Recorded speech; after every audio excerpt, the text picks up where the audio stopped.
So these are called applique scissors, and applique scissors have a bill on one side of that, and then they have a sharp point on that.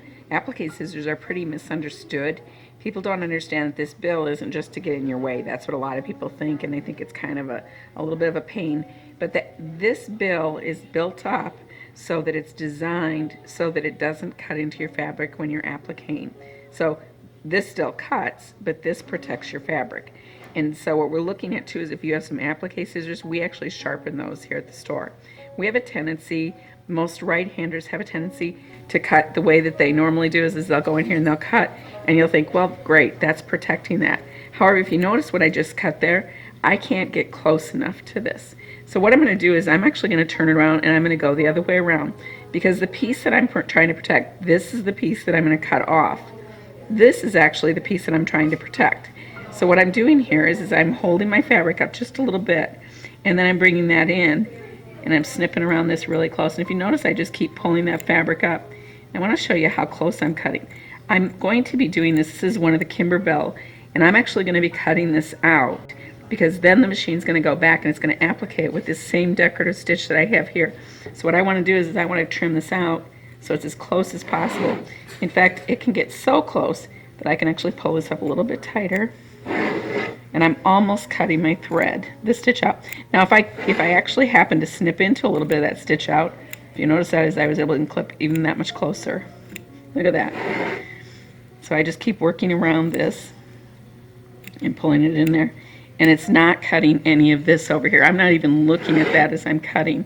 So applique scissors are probably one of the most misunderstood scissors that are out there. People hear that they're applique scissors, but we've had almost everybody that even works here said, I didn't know that's how they work. They put them on the other way. So I'm going to clip nice and close here in this. Now, this is a Kimberbell design. That's one of the Marion Bright that we just did, and it's called Deck the Halls.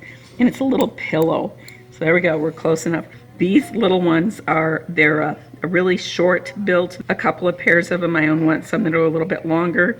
The handle's arched up a little bit more. It's nice too, depending on what hoop. Working in a bigger hoop, I really don't even need something this tight. But if I was working in a smaller hoop, I might use the other scissors. These are, we sell them at the store. They're under $20.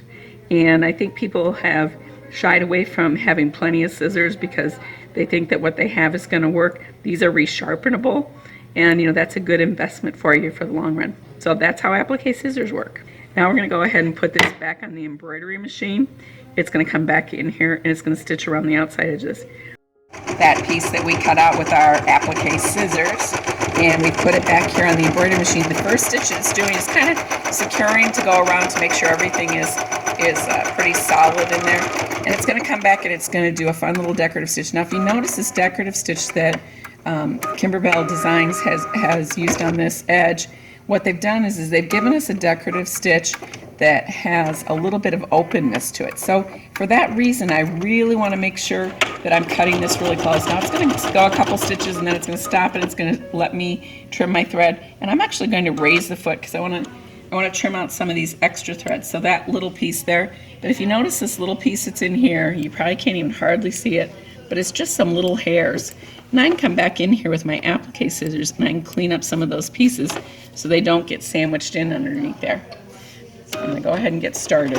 Now, this one's going to be really hard for you to imagine that somebody would do that, but I'm sure there's somebody out there that has. There are some people who like to go in there and trim while that sewing machine is going. There's a couple things that happen when you do that. Could happen. One is it runs into the scissors. The other probably runs into like maybe your finger if you do that. But we just kind of get in such a hurry. Sometimes we think we're going to go ahead and trim that. But it's going to go ahead and it's going to stitch around that whole applique piece.